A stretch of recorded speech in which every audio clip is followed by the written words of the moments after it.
안녕하세요, 탑티브입니다. 오늘은 미니벨로를 구매를 하려고 하는데 구매를 망설이고 계시는 분들이 많이 있더라고요. 제가 미니벨로 영상을 많이 업로드를 하다 보니까 댓글을 많이 달아주시는데 제가 생각나는 몇 가지 댓글을 답해 드리려고 합니다. 일단 첫 번째로 미니벨로가 바퀴가 작다 보니까 운동 목적으로 사려고 하는데 자세라던가 그런 고속주행 포지션이라든지 에어로 자세가 안 나오고 그냥 동네 마실용으로 생각하고 계시는 분들이 많이 계시더라고요. 미니벨로는 본인한테 세팅하기 나름인 것 같아요. 저도 브롬톤 M6R 모델이라고 M자로 된 그런 핸들바를 구매를 했는데, M자로 된 핸들바 같은 경우에는 높이가 높기 때문에 일단 에어로 자세가 잘 나오지 않더라고요. 그래서 저 같은 경우에는 플랫바로 교체를 했고, 안장을 이제 핸들바 높이보다 안장을 높이 올려서 그렇게 에어로 자세를 취하면서 현재는 자전거를 잘 타고 있고요. 본인한테 맞는 그런 고속주행 자세를 찾는데 크게 문제는 되지 않을 거라고 생각을 합니다. 핸들바가 M바라고 해서 조금 약간 높은 그런 핸들바로 되어 있는데, 저는 이 자전거를 사자마자 카본 플랫바로 교체를 했는데 지금 제 신장에 딱 맞춰서 제가 나름 세팅을 해둔 건데, 지금 이렇게 보시면 이 안장 높이가 핸들보다도 살짝 높게 올라와 있기 때문에 에어로 자세를 취할 수가 있고요. 고속주행 자세가 나오지 않으면 평속 유지하는데 좀 많이 힘들고, 그래서 저 같은 경우에는 항상 이렇게 핸들바 높이보다 안장 높이를 높게 해서 타고 있습니다. 그리고 플랫바 특성상 드롭바가 아니기 때문에 에어로 자세를 취하기는 사실 조금 불편하죠. 그래서 해결을 해 보기 위해서 여기 SQ랩 이너바 엔드라는 정말 꿀템이고요. 어느 정도 자세도 잘 나와주고 고속주행 하는데도 정말 편한 그런 좋은 아이템입니다. 이제 두 번째로는 미니벨로를 타다 보면 일단 지형이 턱이 져 있는 부분이라든지 뭐 구덩이가 조금씩 파져 있는 그런 데를 갑자기 지나갈 때는 바퀴가 작아서 조금 불안하다거나 넘어질 수 있는 확률이 클 것 같다고 그런 댓글도 달아주신 분이 계셨는데, 일단 그거는 아무래도 바퀴가 큰 자전거에 비해서 불안한 거는 맞기는 한데, 제가 직접 타보니까 그렇다고 뭐 엄청 못할 정도의 그런 불안하다거나 그렇지는 않고요. 일단 유령 있게 그런 부분들은 바니업을 해서 앞바퀴를 들어서 유령껏 피해 주시는 방법도 있고, 바퀴 타이어 폭을 너무 얇게 해서 타시는 거는 좀 안 좋다고 생각을 하고요. 어느 정도 타이어 폭이 있는 타이어를 선택해서 타신다면 웬만한 턱을 지나갈 때는 크게 무리 없이 지나갈 수 있다고 생각을 하고 있습니다. 그 부분도 제가 보기에는 미니벨로라서 불안하지 않냐 이런 말씀을 하실 수가 있는데, 이거는 사실 타시고 직접 느껴보시면 아시겠지만 그렇게 위험할 정도는 아니고요. 자전거 라이딩을 하는 데 있어서 크게 문제가 된다고 생각은 하지 않습니다.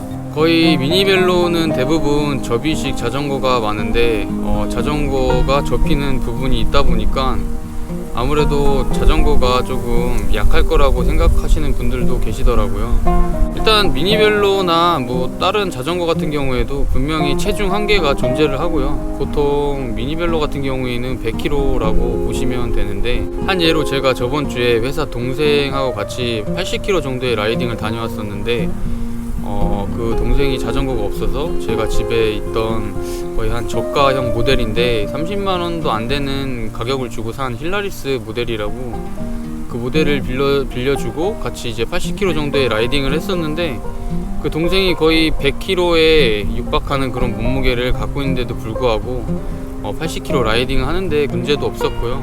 내구성에 대한 부분은 물론 복불복일 수도 있겠지만 접이식 자전거도 충분히 튼튼하게 현재는 잘 만들어지고 있어서 그 부분도 크게 걱정은 안 하셔도 될 것 같습니다. 조그마한 자전거 타니까 어때 기분이? 이것도 재밌는데요? 큰 거보단 이게 더 나을 것 같아요. 왜? 어떤 게? 차이점이 뭐가 있어? 일단 그래도 이게 더 편안하다고 해야 되나? 아무래도 미니벨로가 더 편해? 특이하네. 일단 자전거가 작으니까 초반에 치고 나가는 게 좀 빠르지. 확실히 가볍다고 해야 되나? 나갈 때? 근데 바람 불 때는 이게 더 힘든 것 같아요. 맞바람 불 때는. 아 그래? 그치. 항속력이 딸리니까. 네, 맞바람 불 때 이게 더 힘들어요.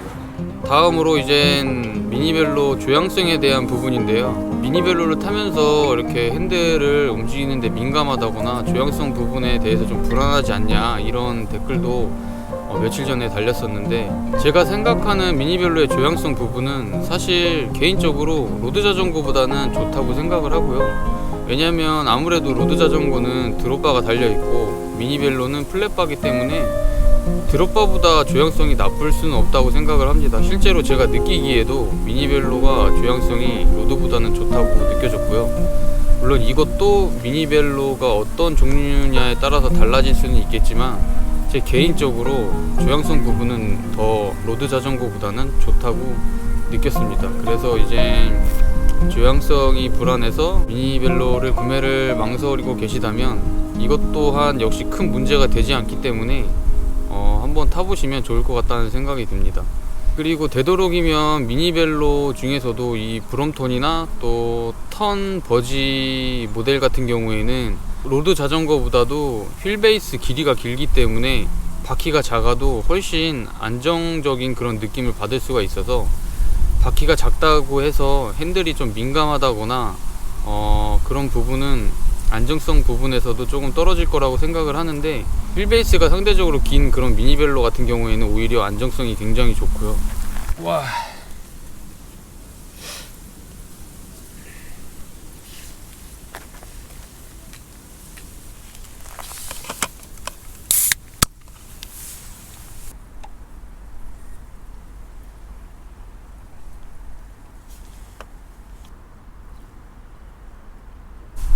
그리고 이제 마지막으로 제일 중요하다고 볼 수 있는 자전거 승차감에 대한 개인적인 생각으로는, 미니벨로가 승차감이 안 좋다 이렇게 딱 정의를 한다는 거는 좀 아닌 것 같고요. 미니벨로 중에도 굉장히 종류가 많습니다. 물론 뭐 로드 자전거랑 MTB 자전거 굉장히 특성이 다른 자전거도 있듯이 미니벨로 중에서도 특성이 굉장히 다른 부분이 있는데, 대표적으로 턴 버지 같은 경우에는 고속 주행으로 나온 미니벨로고요. 그리고 버디라는 자전거 같은 경우에는 앞뒤에 샥이 달려 있기 때문에 도로가 좋지 않은 곳에서도 충분히 좋은 승차감으로 탈 수 있는 그런 자전거도 있고요. 그렇게 미니벨로 중에도 본인 특성에 맞게 자전거를 고르신다면 승차감 문제도 어느 정도 해결을 할 수 있다고 생각을 합니다. 제가 타고 있는 브롬톤 같은 경우에는 고속주행도 보통 이상은 된다고 생각을 하고, 승차감도 안장 밑에 샥이 달려있기 때문에 어느 정도 충격을 흡수를 해준다고 생각을 하고요. 제 생각엔 브롬톤 같은 경우에는 전천후로 탈 수 있는 그런 약간 중립적인 자전거라고 생각을 하고 있습니다. 물론 승차감을 중요하게 생각하시는 분들은 버디를 선택을 하시면 될 것 같고요. 나는 바퀴가 작지만 로드 자전거를 탈 때처럼 고속주행을 느끼고 싶다 하시는 분들한테는 턴 버지를 구매를 하는 것도 좋은 방법이 될 수가 있다고 생각을 합니다. 저도 여러가지 자전거를 많이 타면서 지금까지 제일 만족하면서 타고 있는 자전거가 현재 미니벨로고요. 앞으로도 이제 계속 미니벨로를 쭉 탈 것 같은데, 제가 미니벨로를 타면서 좋은 장점이나 치명적인 단점이 있다면 제가 타면서 여러가지 정보를 알려드리도록 하겠습니다. 현재로서는 미니벨로는 정말 매력적인 자전거라고 생각을 하고요. 미니벨로 자전거 구매를 염두에 두고 있으신 분이 계신다면은 고민도 없이 구매를 하시면 정말 후회하지 않는 선택이 될 거라고 생각을 합니다. 남의 시선을 생각하지 말고 정말 본인 특성에 맞는 자전거, 이제 흔히들 한 번이라도 더 탈 수 있는 자전거가 진짜 좋은 자전거라고 하잖아요. 본인한테 만족스러운지 한번 생각을 해보시고 만족한다면 정말 좋은 그런 선택이 될 수가 있다고 생각을 합니다. 그럼 오늘 영상은 이걸로 마치도록 하고요. 다음에도 좋은 콘텐츠로 찾아뵐 수 있도록 하겠습니다. 시청해주셔서 감사합니다.